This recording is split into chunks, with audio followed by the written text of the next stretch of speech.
नमस्कार दोस्तों, द हिंदी पाठशाला 91 चैनल में आपका स्वागत है। हम पढ़ रहे संपूर्ण हिंदी व्याकरण, जिसमें आज की हमारी क्लास नंबर है 50। आज की हमारी क्लास नंबर है 50। तो ये दोस्तों, बिना देर के आज की क्लास को शुरू करते हैं। हमारा टॉपिक चल रहा है वाक्य शुद्धिकरण। हमारा टॉपिक है वाक्य शुद्धिकरण। ठीक है, हम पढ़ रहे हैं वाक्य शुद्धिकरण, और वाक्य शुद्धिकरण की यानी वाक्य शुद्धिकरण की ये जो है हमारी दूसरी क्लास है। ठीक है दोस्तों, अब वाक्य शुद्धिकरण में दूसरी क्लास जो है इसमें पढ़ रहे हैं हम पद संबंधी अशुद्धि। यानी पद संबंधी अशुद्धि क्या होती है, तो देखिए दोस्तों, इसका पहला जो नियम है, पहला नियम ये कहता है कि जब किसी वाक्य में एक से अधिक क्या हो, कर्ता असमान लिंग और एक वचन में प्रयुक्त हो। यानी एक से अधिक कर्ता किसी वाक्य में प्रयुक्त हो जाए और असमान लिंग हो और एक वचन में प्रयुक्त हो, तो वाक्य में प्रयुक्त क्रिया निम्नानुसार प्रयुक्त होती है। जैसे कि देखिए दोस्तों, सीमा, रीमा व मोहन पुस्तक पढ़ रहा है। अब देखिए, सीमा, रीमा और मोहन पुस्तक पढ़ रहा है, तो अंतिम कर्ता कौन है? मोहन है। अब मोहन जो है वो है, पहली बात तो ये पुल्लिंग है। कैसा है? मोहन जो है वो है पुल्लिंग। ठीक है, पुल्लिंग है, एक वचन है, तो क्रिया भी पुल्लिंग एक वचन में ही होगी, यानी पढ़ रहा है ये भी, क्योंकि अंतिम कर्ता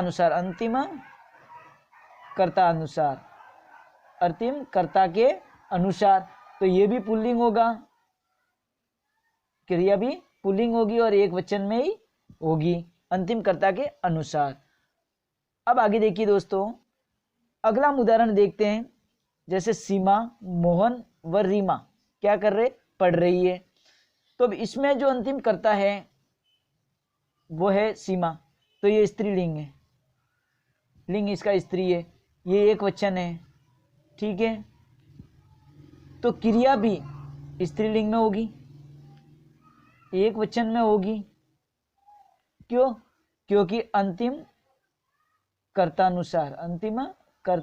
तो अंतिम कर्ता क्या है?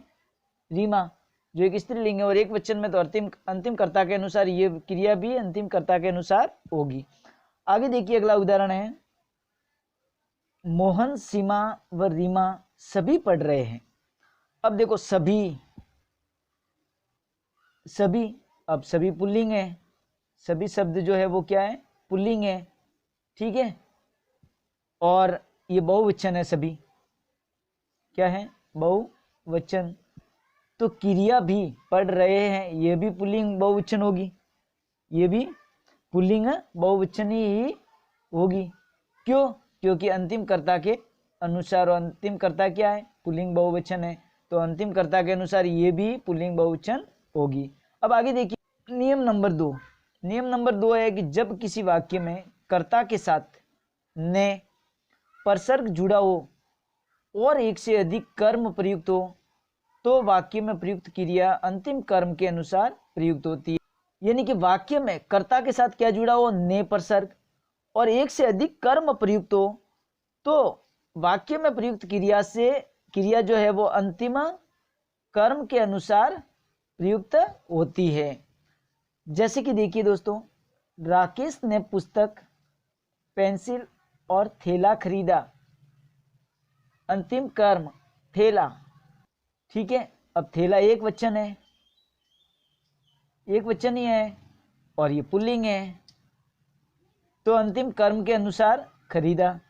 उसी प्रकार से राकेश ने थैला, पेंसिल व पुस्तक खरीदी।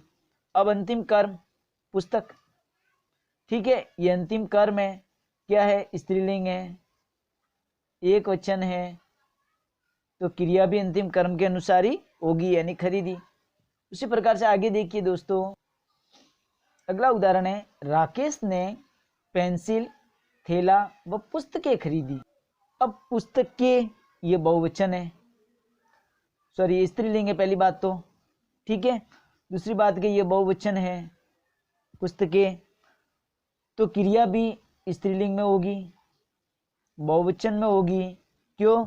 क्योंकि अंतिम कर्म के अनुसार कर्म के अनुसार, यानी अंतिम कर्म क्या है, पुस्तकें, ये स्त्रीलिंग है, बहुवचन है तो क्रिया भी अंतिम कर्म के अनुसार ही होगी। उसी प्रकार से राकेश ने पुस्तक, पेंसिल व थैले खरीदे। पुस्तक, पेंसिल व थैले खरीदे तो पुस्तक, थैले क्या है, पुल्लिंग है, ठीक है, ये पुल्लिंग है, से लिख देते थोड़ा, पुल्लिंग, ये है पुल्लिंग, ठीक है। बहुवचन है, थैले बहुवचन शब्द है तो क्रिया भी अंतिम कर्म के अनुसार होगी। और अंतिम कर्म क्या है, अंतिम कर्म है पुल्लिंग बहुवचन, तो ये भी पुल्लिंग बहुवचन ही होगी, क्रिया भी। अब आगे देखिए दोस्तों, नियम नंबर 3। नियम नंबर 3 है कि यदि किसी वाक्य में कर्ता और कर्म दोनों ही परसर्ग सहित और अर्थात कर्ता के साथ ने परसर्ग और कर्म के साथ को परसर्ग जुड़ा हो तो वाक्य में प्रयुक्त क्रिया न तो कर्ता के अनुसार और न ही कर्म के अनुसार प्रयुक्त होती है, बल्कि भाव के अनुसार पुल्लिंग, एक वचन व अन्य पुरुष में होती है। फिर से देखिए, यदि किसी वाक्य में कर्ता और कर्म दोनों ही परसर्ग सहित हो और अर्थात कर्ता के साथ न परसर्ग, कर्ता के साथ तो न परसर्ग, ठीक है, और कर्म के साथ को परसर्ग जुड़ा हो तो वाक्य में प्रयुक्त जो क्रिया है वो न तो कर्ता के अनुसार होगी और न ही कर्म के अनुसार होगी, बल्कि किसके अनुसार होगी, भाव के अनुसार पुल्लिंग, एक वचन और अन्य पुरुष में होती है। जैसे कि देखिए, कृष्ण ने राधा को देखा, कृष्ण देखा राधा को, कृष्ण ने देखा एक वचन है, ये पुल्लिंग है, ठीक है। उसी प्रकार से और अन्य पुरुष, राधा अन्य पुरुष है। उसी प्रकार से राधा ने कृष्ण को देखा तो राधा एक वचन है, स्त्रीलिंग है, और किसको देखा, कृष्ण को, यानी अन्य पुरुष है। उसी प्रकार से कृष्ण ने ग्वालों को देखा, कृष्ण एक वचन पुल्लिंग और अन्य पुरुष, यानी ग्वालों को देखा अन्य। उसी प्रकार से ग्वालों ने कृष्ण को देखा तो ग्वाले पुल्लिंग, एक वचन, और अन्य कृष्ण, अन्य पुरुष।